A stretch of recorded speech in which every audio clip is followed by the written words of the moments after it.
December 22, 1944. General Heinrich von Luttwitz stood in his forward command post south of Bastogne, tracing the lines of his encirclement on the map. His 47th Panzer Corps had sealed off the American paratroopers. Any hour now, he would send his demand for their unconditional surrender. The Ardennes offensive was exceeding every expectation. Low clouds and driving snow grounded Allied aircraft. Everything was unfolding exactly as he'd designed, until the first dispatches crackled in from his southern outposts. American armor was moving north, not in small probing parties, but in full divisions, through weather that should have immobilized them. Von Luttwitz, a soldier of 30 years, knew U.S. formations were thorough, reliant on overwhelming firepower and air cover. They didn't pivot entire corps on a moment's notice in midwinter. Yet reports kept streaming in. Tank columns, infantry battalions, artillery trains, all forging northward. 3 days earlier, on December 19th, General George S. Patton had joined Supreme Allied Commander Dwight D. Eisenhower and the other corps commanders in a schoolhouse at Verdun. The Germans' breakthrough had put Bastogne under siege and threatened the entire front. "I can drive north with 3 divisions in 48 hours, Patton had told them. The faces around the table registered skepticism. His Third Army was engaged in fighting to the east, 100 miles away. The roads were iced, the weather miserable. It sounded like bravado. But by December 20th, as von Luttwitz tightened his noose on Bastogne, Patton's staff was orchestrating one of the most audacious maneuvers of the war. One corps of the Third Army would hold the line to the east. Another would wheel north and strike toward Bastogne. The 14th Armored Division, the 26th and 80th Infantry Divisions, over 130,000 men, thousands of vehicles, hundreds of tanks, had to crawl along a single highway through drifts and icy stretches. Yet they moved. German High Command knew Patton's reputation. Field Marshal Gerd von Rundstedt, watching from Frankfurt, considered Patton the greatest Allied threat, the only one who grasped maneuver warfare in the German tradition. Still, when his intelligence officers reported massive American columns heading north on December 21, he refused to believe it.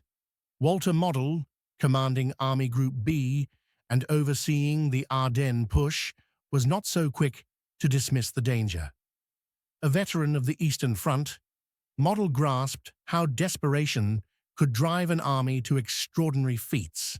When he learned Patton's spearheads were racing toward Bastogne, he ordered every available unit south, hold the town at any cost. The entire southern flank of the offensive rested on keeping Patton at bay. That instruction fell to General Hasso von Manteuffel, commander of the 5th Panzer Army, the Ardennes offensive's main hammer. A wiry, determined officer who had risen by merit, von Manteuffel now faced a choice with no good options. If he withdrew units west of the town to meet Patton, he'd stall the drive to the Meuse River. If he ignored the threat, Patton would sever his supply lifeline. Von Manteuffel struck a grim compromise. He would leave von Luttwitz's infantry and the handful of panzer units besieging Bastogne while his main armored divisions pressed west. He gambled that Bastogne would fall before Patton arrived, or that von Luttwitz could hold the ring until his spearheads could turn and hammer back north. On December 22nd, Patton's columns struck. Major General Hugh Gaffey's 4th Armored Division led the charge, followed by Major General Willard Paul's 26th Infantry and Major General Horace McBride's 80th Infantry. Blizzards blew, snow piled foot deep. Visibility collapsed to yards. Tanks slid off the road. Half-frozen gunners frantically scraped windshields clear. Yet the Americans advanced. Von Lüttwitz's screening units were the first to feel the impact. Never in their training had they faced American artillery quite like this. Hundreds of guns disgorging steel in precision concentrations that shattered bunkers. American tanks, backed by infantry trudging through drifts, smashed German positions that should have held for days. Through December 22nd and 23, von Lüttwitz's situation grew desperate. The attacks weren't probes, they were relentless offensives intended to punch a hole through the German lines. Small villages like Martelange, Warbeonville fell under the onslaught. Desperate to buy time, von Lüttwitz funneled his scant reserves south, but his ammunition wagons and fuel trucks could barely keep up. The 4th Armored Division was a veteran outfit, seasoned in the hedgerow battles of Normandy and the slog into Lorraine. These men and machines had learned that speed and shock could substitute for elaborate logistics. On December 23rd, von Lüttwitz dispatched 2 officers under a white flag to the American lines with his typed ultimatum demanding surrender. Brigadier General Anthony McAuliffe, Bastogne's acting commander, read it and replied with a single-word telegram, 0. His defiance would become legend.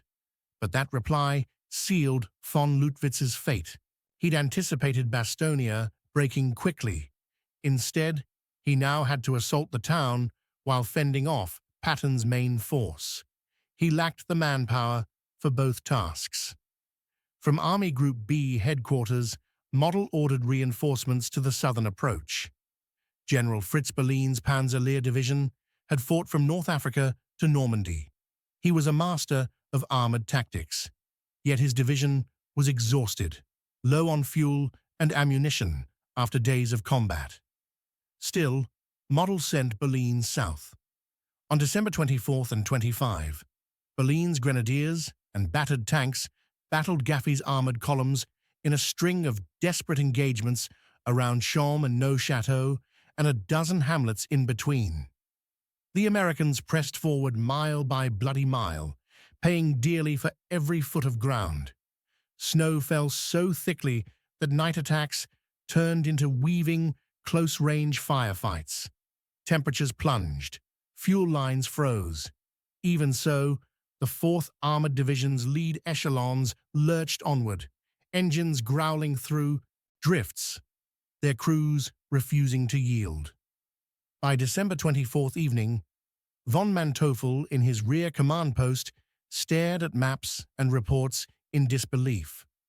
Patton had done what the German staff assured themselves was impossible: move an entire corps over 100 miles, pivot it north, and throw it into heavy combat, all within days, in the worst winter weather imaginable. It was a feat that mirrored the Blitzkrieg triumphs of 1940, only now unleashed by an American general against Germany. Von Lüttwitz later wrote that he first realized the Ardennes gamble was doomed when Patton's men reached Assène-Noire on December 26th. A platoon of Sherman tanks from the 37th Tank Battalion, under Lieutenant Charles Bogus, carved a corridor through German fieldworks 4 miles southwest of Bastogne. They smashed through under withering fire, crossed the final hogback, and linked up with the paratroopers inside the perimeter. The siege was lifted. Von Lüttwitz had no reserves left. All his mobile units were mired southward. His infantry cadres around Bastogne had been weakened by days of constant assault. He had failed to capture the town and could not block the relief army. Back in Frankfurt, von Rundstedt blamed Model for poor coordination. Model blamed von Manteuffel for committing too many units westward. Von Manteuffel blamed the weather and the impossible orders. But when the war ended, truth spilled out in post-war statements. Von Manteuffel admitted that the relief of Bastogne shattered German assumptions about Allied capabilities. The US Army no longer needed weeks to gather strength for a counterattack. It could strike with the speed and aggressiveness once reserved for the Wehrmacht. Model, who would take his own life in April 1945 rather than surrender, never publicly analyzed Bastogne after the war. But his late December directives, unearthed in captured files, show a commander shifting from offense to desperate defense. General Siegfried Westphal, chief of operations under von Rundstedt, penned the most candid German assessment. He argued that Bastogne's relief exposed the fatal flaw of the Ardennes plan. Germany no longer possessed the industrial base or fuel supplies to sustain large-scale maneuvers when the enemy could respond so rapidly. Panzer divisions intended to drive west were consumed, fighting Patton's advance. Fuel meant for the Meuse was burned in cold weather clashes south of Bastogne. The initiative slipped from German hands to the Americans. In memoirs, officers spoke of Bastogne as a turning point in morale. The Ardennes offensive had been sold to them as a return to the triumphs of 1940. Instead, it became proof the era of German dominance was over. General Fritz Bohlin, whose depleted division had fought south of Bastogne, later fumed that he'd been ordered to hold an American corps with half-strength units. When he failed, he was blamed, yet he laid the fault at the feet of Berlin's generals. They planned as if Germany still held the mobility advantage of 1941. By late 1944, the Americans had seized it. Operationally, Patton's Third Army had moved 130,000 men, thousands of vehicles, and hundreds of tanks 100 miles through winter and into combat, all in 7 days. In 1941, the Wehrmacht took 2 weeks to encircle Kiev under far more favorable conditions. Against that record, Bastogne illustrated German forces had been outmuscled and outpaced. There is a photograph from December 27, 1944, showing Field Marshal Model in his Ardennes headquarters, head bowed over a map. His eyes are hollow. That was the face of a commander who understood his gamble had failed. He knew the only question left was how many troops he could save in retreat. Von Luttwitz, more philosophical in later interviews, reflected that war turns on moments when one side does something deemed impossible. Bastogne's salvation was one such moment. He had assumed the Americans needed a week to respond.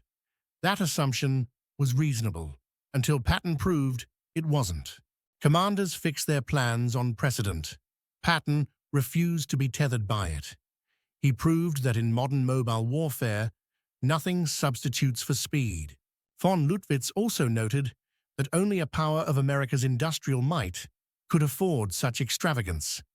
To shove hundreds of tanks through ice and snow, consume limitless fuel and ammo, replace wrecked vehicles overnight, and press on. That realization, he said, was when he understood Germany could not win. The Allies had resources to make operational impossibilities routine. When asked what he learned from the Battle of the Bulge, von Manteuffel said, "Germany lost the war not on fields of battle, but in factories and oil wells.